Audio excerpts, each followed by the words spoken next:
Shri Venkateswara gold తాకట్టులో ఉన్న మీ బంగారాన్ని విడిపించి కొనబడును.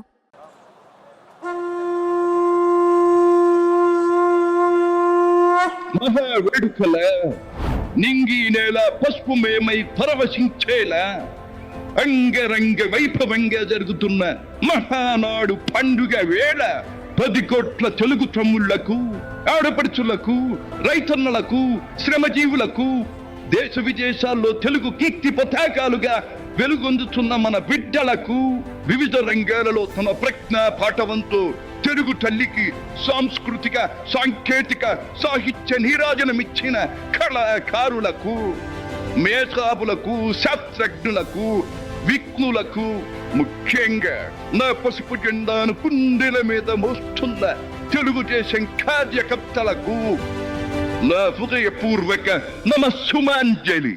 సరిగ్గా 43 ఏళ్లయింది నా తెలుగు వారి కోసం, నా తెలుగు జాతి ఆత్మ గౌరవం నిలపడం కోసం తెలుగుదేశం పార్టీ స్థాపించి.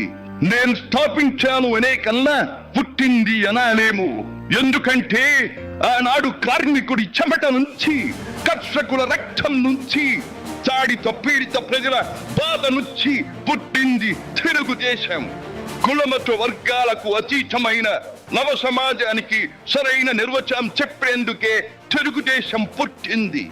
పేదకు కనీస అవసరాలైన పూటకు పక్కెడన్నము, తన దాచుకోవడానికి పక్కా ఇల్లు, గౌరవం నిలుపుకోవడానికి ఒంటి మీద వస్త్రం, వీటితో పాటు రైతన్నల సంక్షేమం, ఆడపడుచుల అభ్యుదయం, బలహీన వర్గాలకు పాలనాధికారం, వీటిని అందించడం కోసం మొదలైన తెలుగుదేశం ప్రస్థానం ఆ తరువాత ఎన్నో మలుపులు తిరిగింది. కొత్త జగతికి, అపూర్వ ప్రగతికి పాటను వేసింది.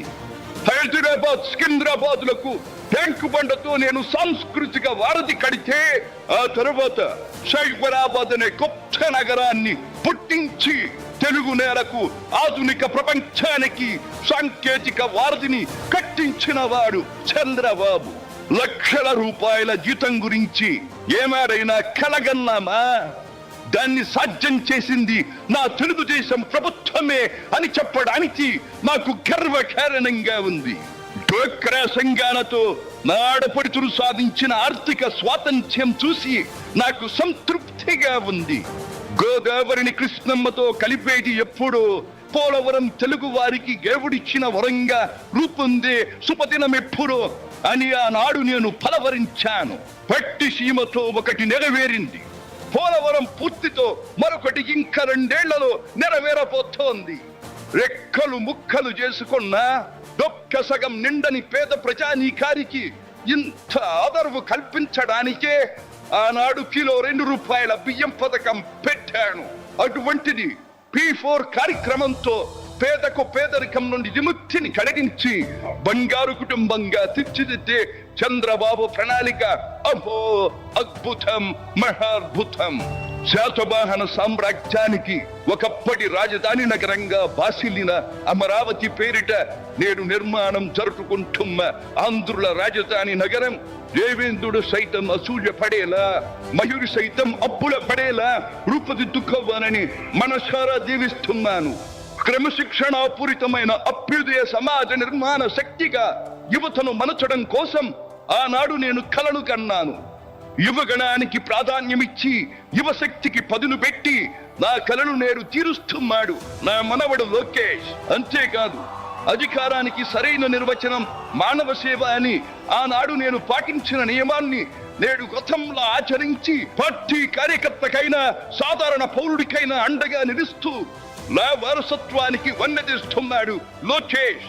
గగన సీమ నుండి ఇది చూసి అయ్యారే ఫలా ఫలా మనవడా ఫలా అని మురిసిపోతోంది నా మనస్సు. ఈ దేశం మనది, దేశ సమైక్యతే మా సిద్ధాంతం, మా రాష్ట్రాభివృద్ధే మా దేశాభివృద్ధే మా లక్ష్యం అంటూ ఆనాడు నిత్యం నినదించేవాడి. ఈనాటి వికసిత భారత్, వికసిత ఆంధ్రప్రదేశ్ గురించి వింటుంటే ఇదే కదా నేను కోరుకున్నది అనిపిస్తోంది.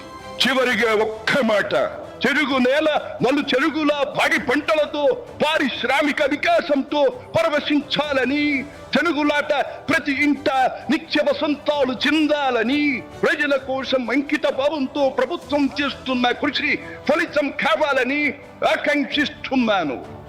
సెలవు. సర్వే జన సుఖినో భవంతు.